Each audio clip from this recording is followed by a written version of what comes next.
Calling to order Cuyahoga County Council Operations, Intergovernmental Relations, and Public Transportation Committee for Tuesday, September 19th, 2023. Madam Clerk, would you please call the roll? And just as a reminder to all who are in attendance, this meeting is being recorded and live streamed on the county's YouTube page. Calling the roll, Mr. Sweeney. Present. Ms. Simon. Here. Mr. Jones. Mr. Jones is absent at the moment. Mr. Miller. Here. Mr. Shrine. Here. There is a quorum. Thank you very much, Madam Clerk. Public comment. No, Mr. Chair, no one is signed in. Thank you very much. Approval of minutes from the May 2nd, 2023 meeting. Do I have a motion? So moved. Do I have a second? Second. Thank you very much. All in favor? Aye. Aye. So the approvals of the minutes is passed. Matters referred to the committee is 0 at this moment. However, we do have a presentation, and we have a annual presentation from the Internal Audit Annual Report, and it's my pleasure to introduce and bring up to the podium the director. So thank you for sharing the presentation beforehand, and I look forward to having the presentation delivered from you personally. Thank you so much for allowing me to be here. And on behalf of all members of the Audit Committee, we thank you for the opportunity to serve. Monica Houston, Director of Internal Audit. I'm here on behalf of the Cuyahoga County Internal Audit Committee. And so today we just wanted to bring forth the presentation of the report that all council members received back in July. And so give you an opportunity to see what we've been doing in internal audit, as well as to ask us any questions or provide any insight or thoughts into our processes as you would like to. Cool. Okay? All right. Okay.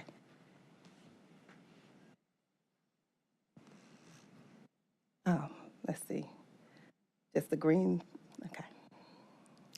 Okay, so today, what we're going to talk about is the purpose of the audit committee and the current members. And this is as of 2022. Our report is always from prior year.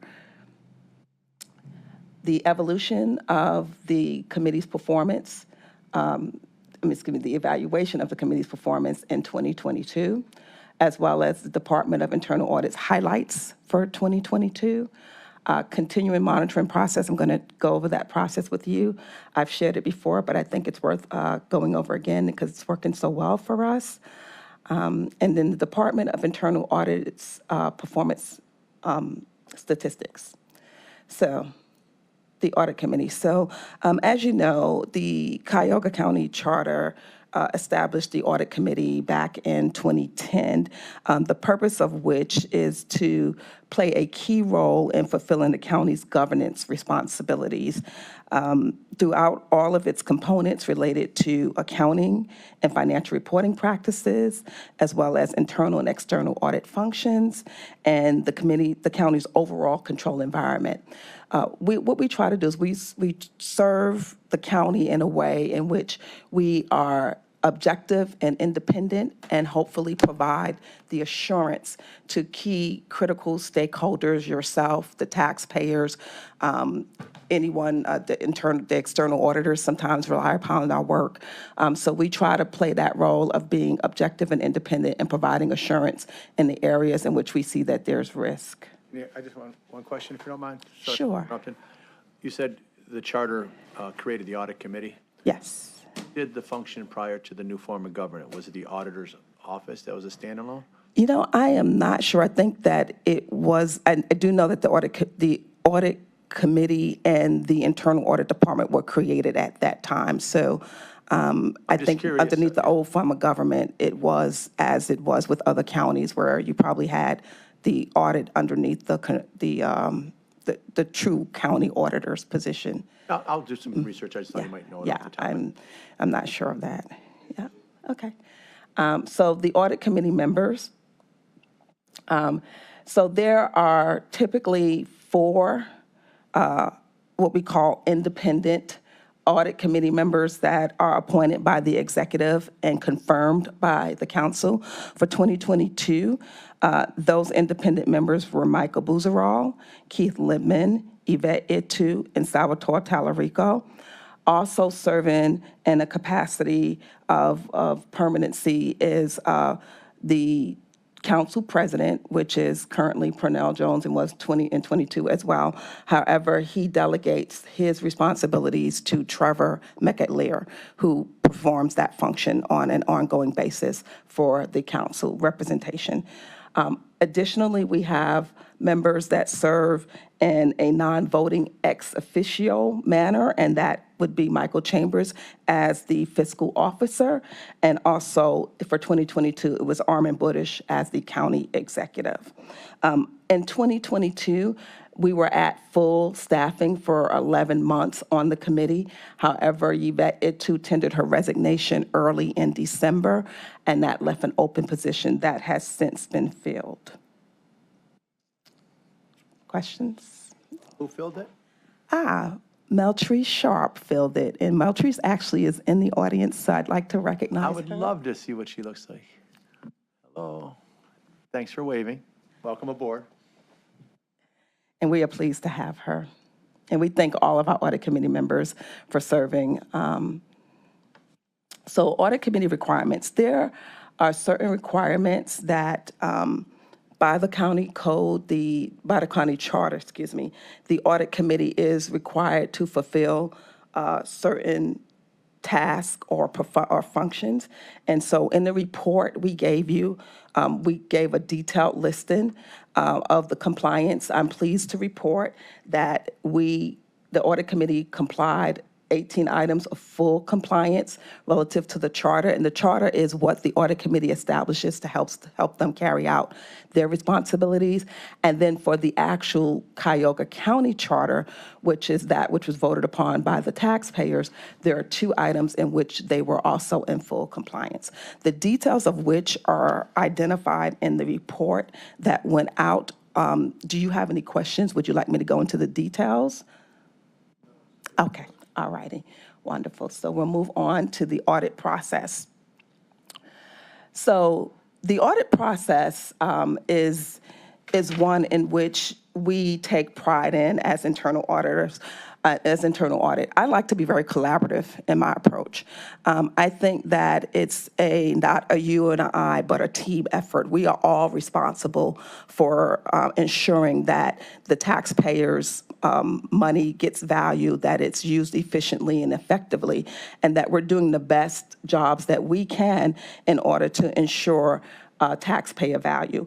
And so the audit process is designed to effect that for us. And so we start with the department function being identified in a risk assessment. So at the end of each year, like right now, around this time, we're doing our risk assessment for next year.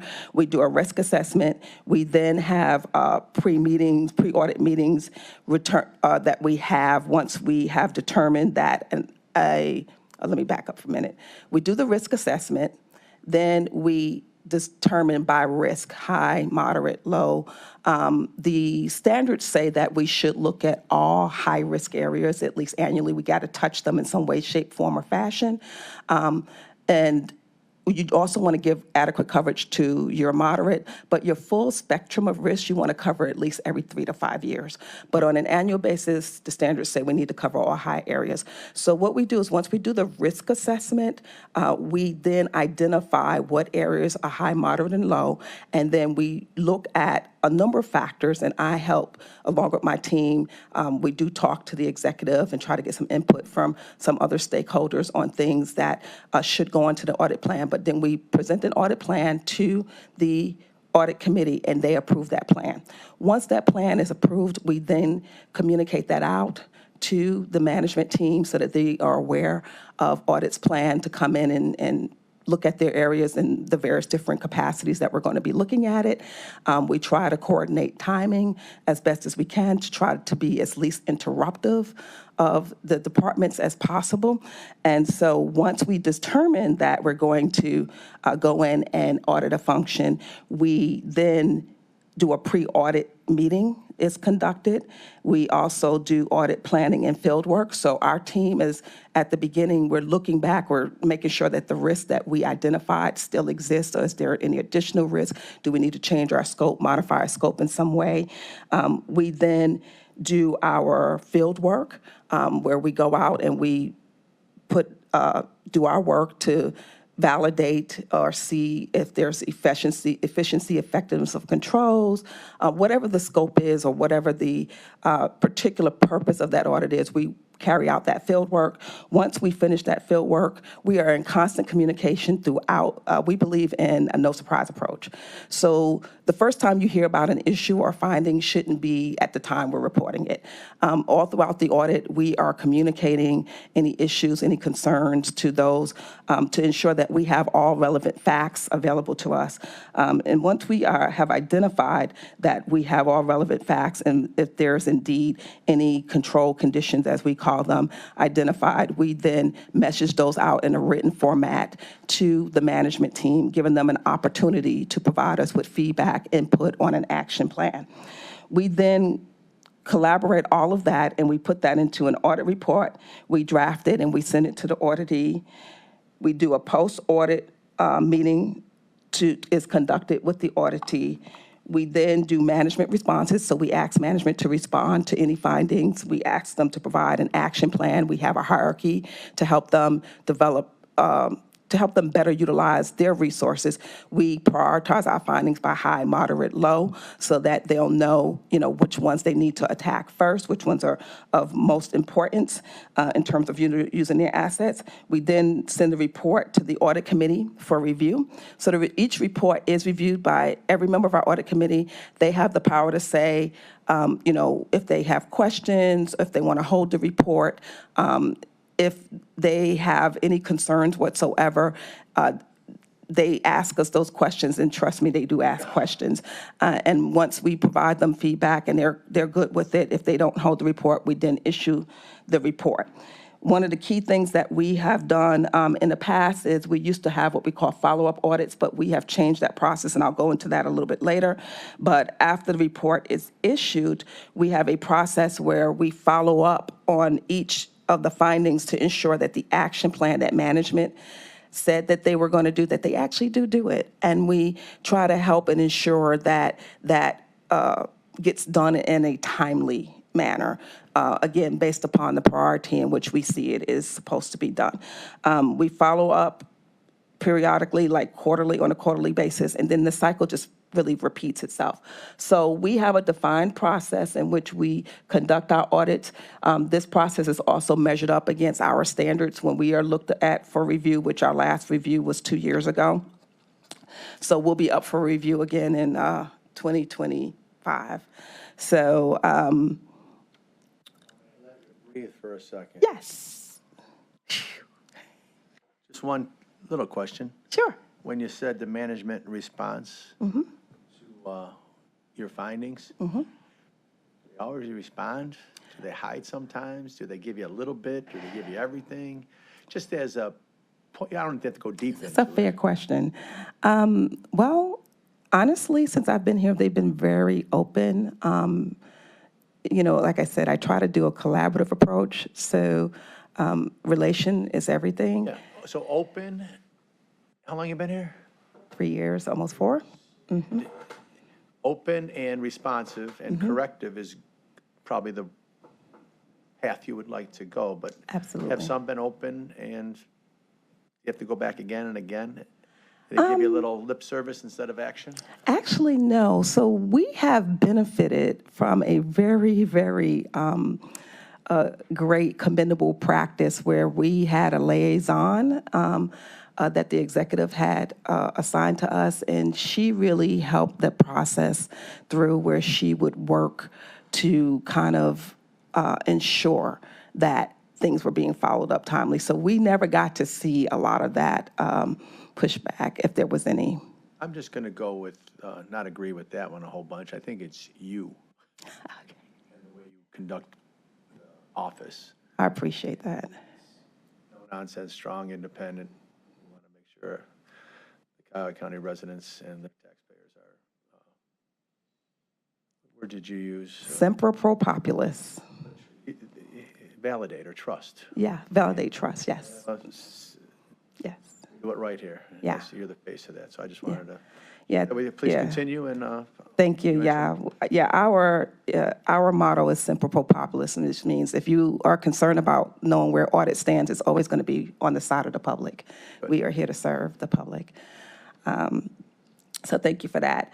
In terms of our highlights, we have some great highlights for 2022, and we are definitely plugging along for 2023. But for 2022, We read them all. They're all good. they're all good. Any questions on the highlights? No questions?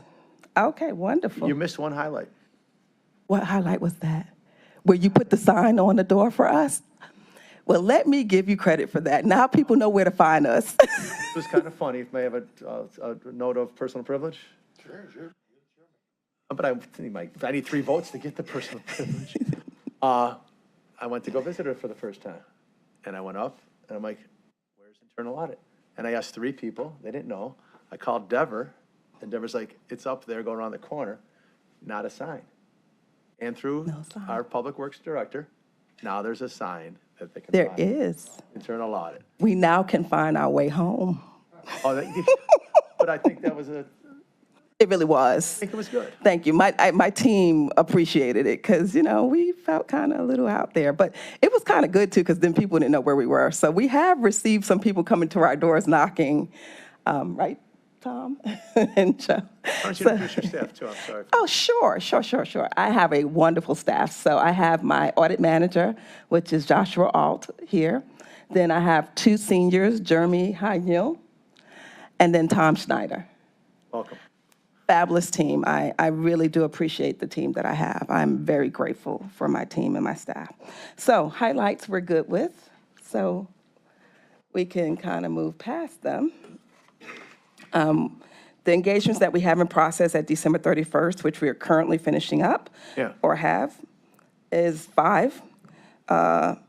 And you guys should have received the employee recruitment, hiring, and retention assessment. That was I want to highlight that one, because that was a different kind of report. It wasn't an audit.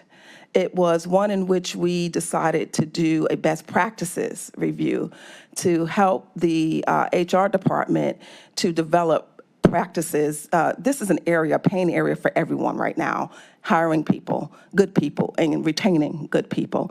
And so we thought that we'd try to add value by looking at this area in depth, giving the HR department the hands and the tools that they don't normally have. They don't have the time to do this because they're too busy doing their regular jobs. So we thought we would lend a hand in helping them to identify best practices and also show them what best practices that they're currently using and how effective those best practices are.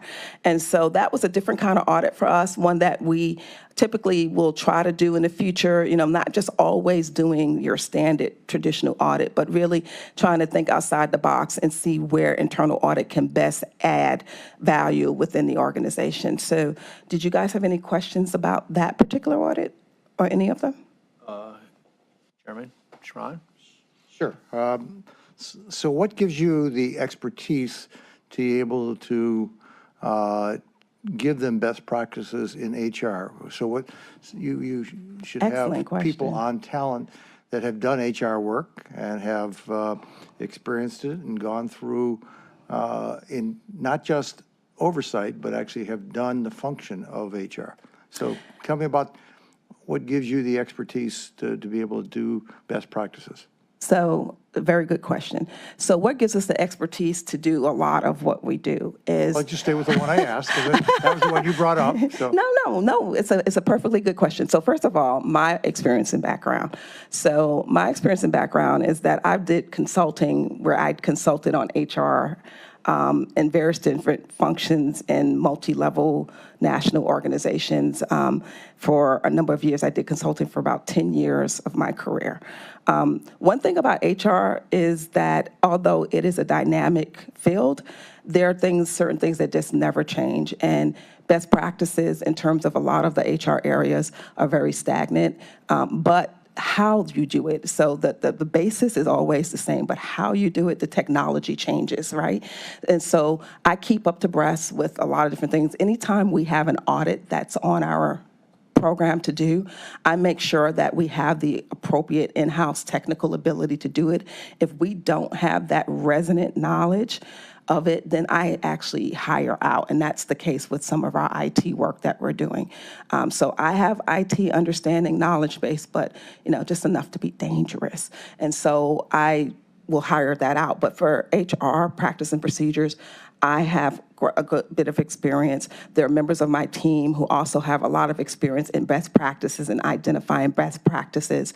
One of the skill sets that I love so much about internal audit is we have to be quick studies and quick learners and be able to wear multiple different hats. When you look at this organization, it's a conglomerate. We do so many dissimilar things as a county.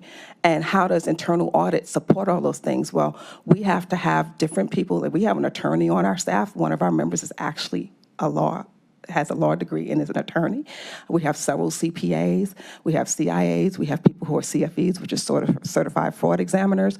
We are required to do 40 hours of dedicated applicable training each year that our audit committee makes sure that we do. So we stay abreast of the current needs, the current things that are happening in our field, and in particular, anything that's on our plan, we make sure we're knowledgeable about.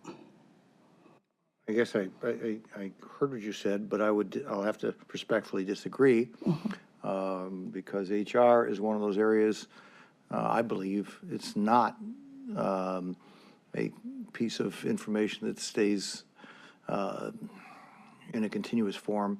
It changes so dynamically, and the Congress is changing things with HR. I mean, literally every quarter, they're coming up with new HR requirements in benefits and all the other things that touch, and so some of which have very short cycles on them. So I guess I would tend to also disagree a little bit that it is a stagnant piece of business that's repetitive. It has changed, at least in my own business. It's probably the one area that I try to stay abreast of because it changes so dramatically, and that's why I was kind of surprised that we would try to do that one internally. So let me clarify that a little bit. Is what we looked at was very specific and tailored. What you just described was HR compliance, and that is very broad, and it does change. That's very dynamic. But we had a separate audit or review that we did with HR compliance, and when we do these reviews, we kind of scope them down to the level of our expertise. So it may not be all about all areas of HR compliance like you're talking about. You're right, the legislation, the regulations, they do change. But that's not what we looked at for best practices. What we looked at for best practices was more around like our employee proposition. Do we have an employee value proposition? How are we retaining our employees? What benefits are we offering them in comparison to other counties or other places? What are we doing in terms of, when we recruit people, are we telling them why we are the best company to come work for? What makes Cuyahoga County so great as an organization? Those are the things that we looked at when we did the best practices review. We didn't look at any regulations or things of that nature in terms of changing around HR. That's what we did in our HR compliance review. You mentioned that. It just seems to me that it was not in the same direction. I would have. And because you've left out HR compliance. Yeah, it's separate. Because that becomes a best practice, it seems to me, also to make sure you're hitting exactly what it is that we have to be offering, because the only way you can be assured that we're providing that to our county employees is to make sure it's 100% accurate. And so I wasn't hearing where that was being done with this compliance audit, and it sounds like it was not. It was a different. You were auditing something different. Correct. In my personal belief, that's a higher calling for an audit, is to make sure we get that one correct. Yes. Because that's the one that gets us in trouble with. We might not retain somebody because we weren't doing the right touchy-feely piece, but we can get ourselves in a peck of trouble. You most certainly can. Because we can. There's internal auditors above us that would come in and audit our HR functions out there. Okay, Yes. thank you. You're most welcome. Thank you, Councilman. Councilman Dale A. Miller, Chairman of Finance. So, Mr. Chairman to Auditor Houston, thank you very much for coming in and for your presentation. And there are at least 4 organizations in Cuyahoga County government that do some things related to oversight and auditing, namely internal audit, external audit, the Inspector General, and the County Council. And my question is whether there's been any instances in the last couple of years where 2 or more of these have kind of gotten in each other's way, both wanting to do audits in the same general area, and if so, how does that get resolved? Thank you, Councilman Miller. Excellent question. And if I might be very transparent, we had not in the past. And the reason we had not in the past is because audits coverage areas were very minimal. We didn't really go past a certain point, and I'll talk about that later when we look at our statistics. But when I came on board, one of the things that our audit committee members, and particularly Mr. Keith Lippman, kept saying is, we need more coverage. We have a full population. We're not getting there. We need to make sure we get there, and if we don't get there, we need to tell people that we're not there. And so they've really challenged me to increase our audit coverage. As we increase our audit coverage, we are finding where there is overlap. And we have had some discussions at the audit committee meeting relative to that.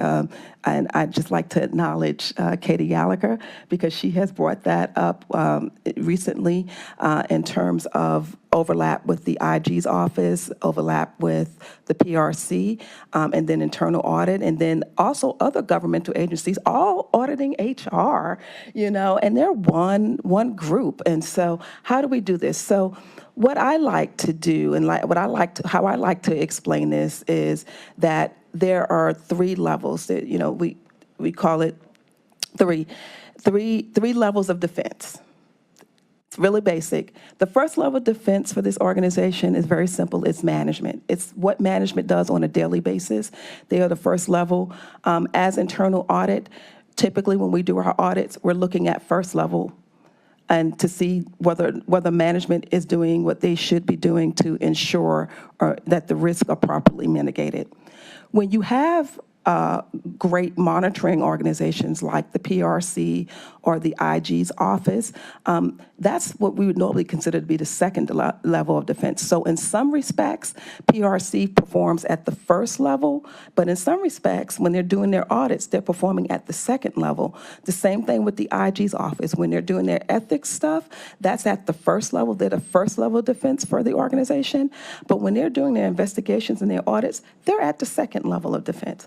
The second level is what we consider to be monitoring of controls. It is a higher level.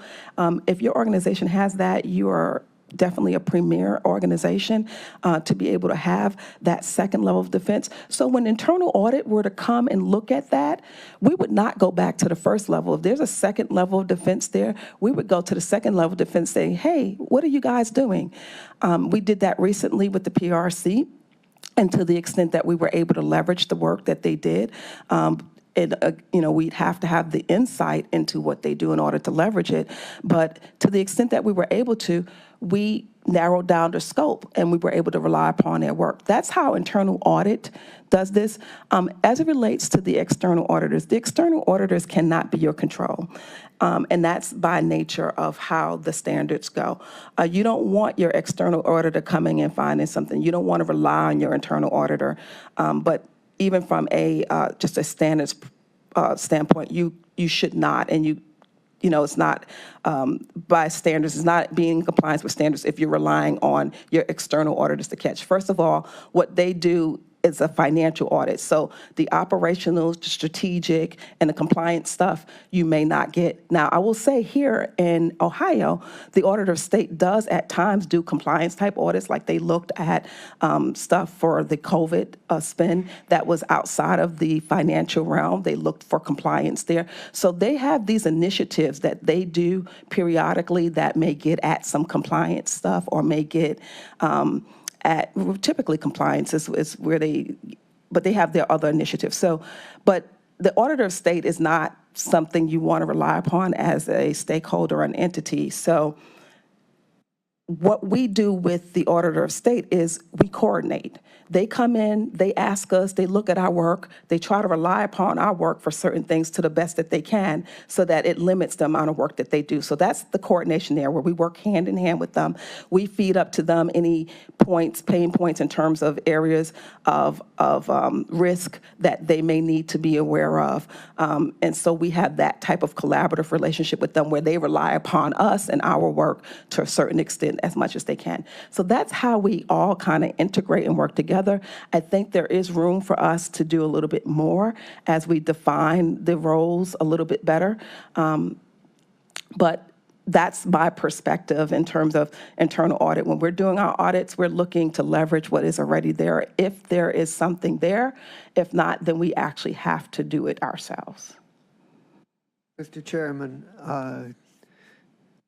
to Auditor Houston, second question is whether there have been any instances in which there's been dissatisfaction from a subject department or agency being audited either over the scope of the audit or how it's conducted or about their being audited by multiple agencies at the same time. Have we had any problems of that nature in the last couple of years? We have had that within the last year and a half. We have. Again, it goes back to understanding the role of internal audit and our scope and our authority, which is unclear. I'll just be very honest. The audit committee has been having talk about the clarity of the role or the authority of internal audit, what actually is the areas or scope of our responsibilities. And we have had, we've had the PRC say, hey, our interpretation of how the charter reads is that, yeah, you have authority and jurisdiction, but, only if we ask you to come in and look at us, can you do it? And so we've had that. We've had some departments who have felt that some of the information that we have asked for goes beyond what we are entitled to see. And so we've been happy to be able, the department happened to be underneath the executive. We've been happy to have the support of the executive and helping us to resolve those issues and those concerns in a way in which we can still properly do our jobs and in an independent and objective way. So that has been really good. But as we do seek to cover more areas of the county, I would anticipate that if we don't get some clarity around jurisdiction, if we don't continue to educate people on the role of internal audit and how we are to be utilized in a collaborative manner, then we would start to see a little bit more of that. So, final question, by way of follow-up, can you give an example of information that was requested that a department felt was beyond what you were entitled to? Yeah, I could. Proprietary? It's not proprietary. I mean, all of our stuff is open record, but I do want to. I'll confer with Josh on. Let me see. Can you think of one that's not sensitive in nature?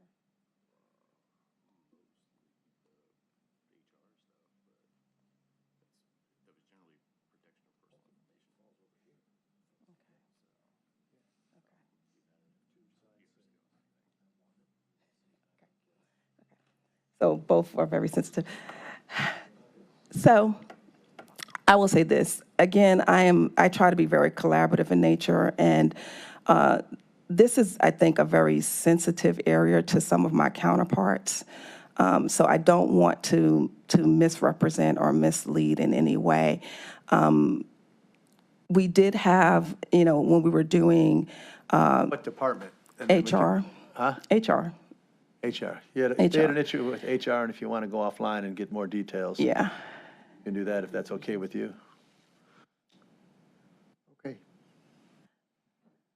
Mr. Chairman, or, Well, and I can understand that, because HR has got a different, it's got a different scope, because then you're not protecting just the county's interest in information, you're protecting the individual who has a right to privacy in that maybe that element. So I don't know whether those lines are could be crossing, but ultimately, if the two sides disagree, there's only one chair over there that's going to resolve it, because they both, you both report to that body over there. And because you don't have the authority to force that, I don't believe. So, interesting. On an HR issue where you couldn't go into somebody's personnel jacket. Oh, well, we wouldn't want to go into somebody's personal jacket. I mean, that's not what we do. If we choose a sample of something, it's for a specific purpose and reason.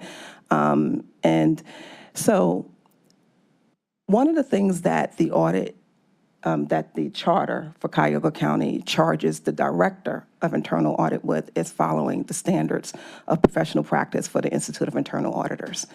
And those standards require that we have access, unferreted access to records, people, processes. And so that actually came up when we did our peer review was done, that we didn't have that by written code. So the executive was kind enough to do an executive order that granted us that, with acceptable ones for things like if the law prevented us from having that type of information, then, and of course, we wouldn't want it if the law prevents us from having it, right? So he did an executive order that allowed us to have the access that is required by our professional standards. So that is, a point of understanding and education that I think needs to occur as to when the county charter is requiring that we comply with professional standards, what those standards are. And those standards mean that we have access, in order for us to be independent and objective, we need to have access to people records, and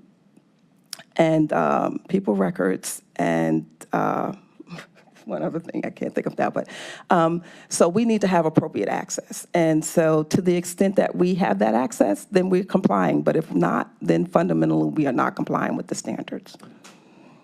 thank you. But on that, as a follow-up. Yeah, Mr. please. But as an executive order, it's only as good as the current executives in place. And the new executive has the full authority to change that unless it comes before this body and you actually create a legislative action and it gets signed off, as the only way that the executive order can switch from one executive to the next. Absolutely, you are correct. And there has been discussion. We're not there yet, but you'll recommend to us if you think it's appropriate at the right time? There has been discussion. I think there's a limitation on that, though, which is why it has not been presented to the council yet. But there is the opportunity Oh, to have absolutely. discussions with me. Oh, absolutely. Get help understand it and see if I could help advance stuff. And with the I support of this. definitely plan to have those conversations with you and multiple, whoever would like to have those conversations to understand why that would be necessary. Sounds good. Jack, you good?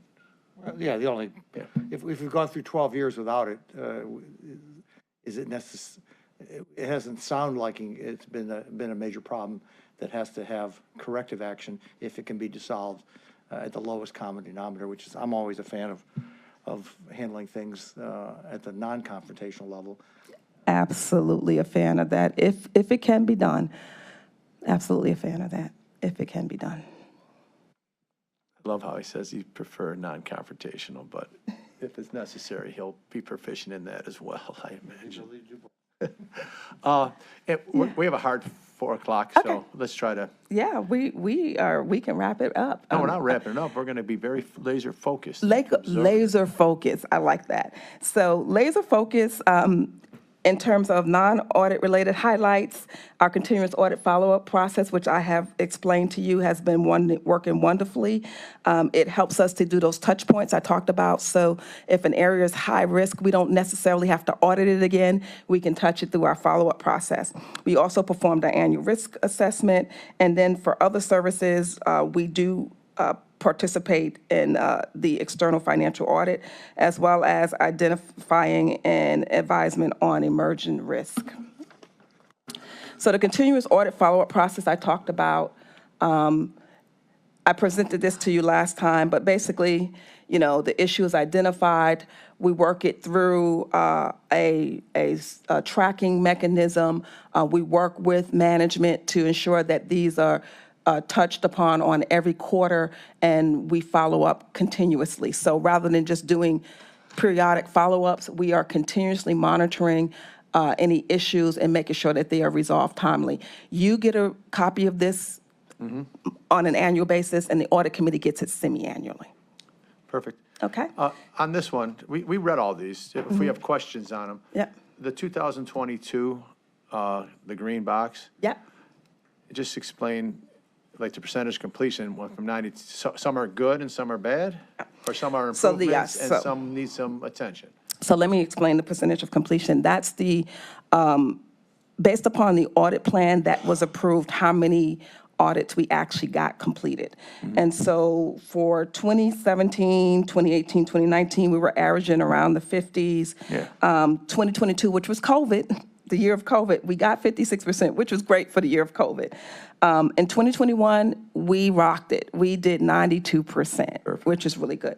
For 2022, we did do a drop down of 57%. That was primarily due to my availability as the director of audit. I've had some. You don't have to worry about that. I got Yeah, that answer. yeah. And is the current year completion rate related to it? Because it seems to be, So yes, the current year completion rate is the rate in which we start an audit in the current year and finish it in the current year. So overall we have audits that roll over from year to year, like the ones we just talked about, the 5 that rolled over from 2022 to 2023. They would be included in our total audit completion, but they would not be included in the current year completion rate. and it seems like when you and Dale talked about the audit coverage, you seem to have a significant increase. Yes, as you can see, we have increased our audit coverage. So overall, we have gone from my term 5-6% to currently 41%. So that means we are getting more areas of the county covered through audit work. And that's the percentage of the county. Yes, that's a percentage of the audit population. So we have a population which is in our scope of realm of authority as per our legal opinion. They say this is our area of jurisdiction, and we take that and we say this is our audit universe. And of this audit universe, how much are we actually auditing, touching each year? Right now, we're at 41%. And do you have the capacity to get to 100? We do not have the capacity to get to 100 right now. Good answer. Thank you. Dale, any questions on this one, since it's the coverage? Just a comment that it doesn't have to be 100%. You don't have to cover everything every year. If you're at 41%, that means you could cover everything once every 2.5 years, and that's pretty good. Actually, it really is pretty good. Yeah. That's why Dale Miller's Dale Miller. We can go to the next slide if you like. Okay.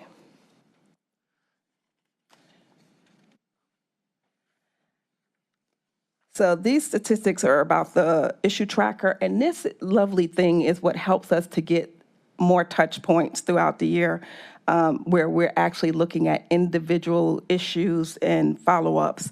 And so we have some statistics on that. We closed 29% of all outstanding recommendations. 60% of open items are relative to audits released in the prior year, which is good. So in terms of cycle time, and that goes back to the cycle time that I showed you here. If you look at cycle time, I'm trying to see. Do we have it here? Oh, okay. Note to self, the cycle time is not on here. I do apologize, but our cycle time is 8 months. I thought it's in the report. That's where it is. It's in the report, not on the slide. But our cycle time used to be 18. It was the average project took 15 months to complete. We're down to 8 months. So that is definitely attributed to my staff. I thank them so much for being diligent and managing up to me and Josh. Can you go back to the last Sure. slide? I'm going to ask you some Sure. questions on it, if you don't mind. Yeah, no problem. With the 29%, you called that referrals or something, or Oh, so no, 29% is where it's the recommendations. recommendations? Mm-hmm. Who gives you the recommendations? We give the recommendations. So we make the recommendations at the end of all of our reports and in our reports, our findings. If there's a finding, audit makes a recommendation, and the management says how they're going to address that. Got it. It's just a nice way of saying, this is what we found, and you need to address it. Yeah. And then you just keep working. And how did you identify the universe that is under your scope or responsibility? You said It was legal, so we had to get, audit legal Very, world? very good question, Chairman. So when I came on board, there had been in prior year a review done by the law department. That law department gave us a basis in which to start. However, there were still questions about the jurisdiction, and so for about a year and a half, the prosecutor's office, Mark Munson, took a look at it, and he came up with a final report that he gave to us last year, saying, based on his thoughts and understanding from a legal perspective, this is, in his opinion, the areas of our scope of our responsibility. Sounds good. Are you satisfied with that? You want more? You want less? I want whatever the council and the taxpayers want. My job here is to serve. I'm going to push you a little bit. I'll push you offline. Okay. Just, I want to know because you're the pro. I mean, I'm really, honestly, just tell me what the scope is and we'll audit it. As long as everyone knows, right? So transparency is the name of the game. As long as everybody knows that when internal audit is doing their work, we're not looking over here, we're only looking here, and everybody's good with that, I'm good with that.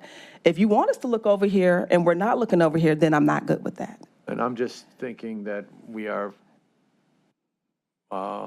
funded by the taxpayers. There's some jurisdictional boundaries called Cuyahoga County. Yeah.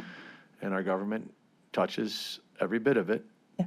And I think every bit of it should be eligible for internal audit to do their thing. And it's either by your direction or your decision, or by direction from somebody else to go do it. So I'm just pausing because why somebody is the administration auditable? Is the council auditable? Is the sheriff's auditable? Is the courts? Is the prosecutor's office? Are they, or we don't have the privilege of having your oversight? Good question. And from my perspective, I would think that the council, the taxpayers, any stakeholder would want some level of assurance. It doesn't necessarily have to be internal audit, but internal audit can be that leader or champion for ensuring that there's proper assurance given in the multiple areas in which there's risk. Think there's risk in everything? Oh, there's always risk in everything, but it's what level of risk do you want to accept, No, but right? I'm just saying, I don't want to give nobody no one's Yeah. off. There's risk in every Oh, absolutely. function that we do here. Absolutely there With is. good people like you, the risk is very minimal. Yeah, we try to minimize it. Ask my colleague to the left of me to ask a question. Okay. And it's interesting that you went down that path, because that's where I was going to go. When we use the word internal, does that mean strictly in your mind what goes on within these bodies that you just described? Or does it mean, could it be reached of internally what happens with the dollars that we provide to other bodies that are not directly under our control, but yet they use millions and millions of our dollars that we provide to them for operations? And so would you interpret that we could go and look and see how those bodies that we're providing 10, 20, 30 million dollars have the ability to look at how our funds are being utilized? Because some of us actually have some legislation to be looking at what happens to our dollars when they leave here and whether we have the authority to look at those. Needless to say, those bodies that are receiving it are pushing back. But I would be curious as to whether or not the term internal audit means strictly within, theoretically, these four walls, or does it mean where our dollars go once they leave these four walls? Understandably, thank you for that question. It is a very good one. I would say, based upon my level of knowledge, experience of internal audit, that it's wherever the county as an organization has a risk of loss is where we should be helping to provide assurance to the stakeholders that there are appropriate controls or protections in place. Now, that doesn't mean that we have to actually physically do it, but either through making sure that we have the appropriate language written in contracts so that we can have, most contracts should have an audit clause to them, or to those bodies that we're providing dollars to. There should be some sort of maybe agreement in place to the level of oversight or that is needed. Either they hire a third party to do some third party reviews, or that have reported back to the stakeholders, or they give us the ability to come in and look at those dollars that are being funded through there. But I think overall that anywhere where the taxpayer's dollar is at risk, that's certainly an area that is fair play. And So you've been doing this as a understanding. professional for many, many years. For 30 So you would not be years. shocked if that language were to be added to agreements and contracts. I would not at all. Thank you. Councilman Miller? Can't thank you enough. Well, thank you for the opportunity. And I do look forward to speaking with both of you, any of you offline. And I'm not going to use the line, see you next year. I'm going to see you, Absolutely. you want to be seen and whenever you want to see you, and I thank you for your I think we already availability. have a meeting that we said we're going to plan after this one. Yeah, so, that's what I just want to make Okay. sure that. Yeah, it's- absolutely. It used to be once a year. I want to Oh, no. submerge myself in your world Absolutely. as well as the I do IG. appreciate it. And to you and your staff, great job. Keep it up and Yeah.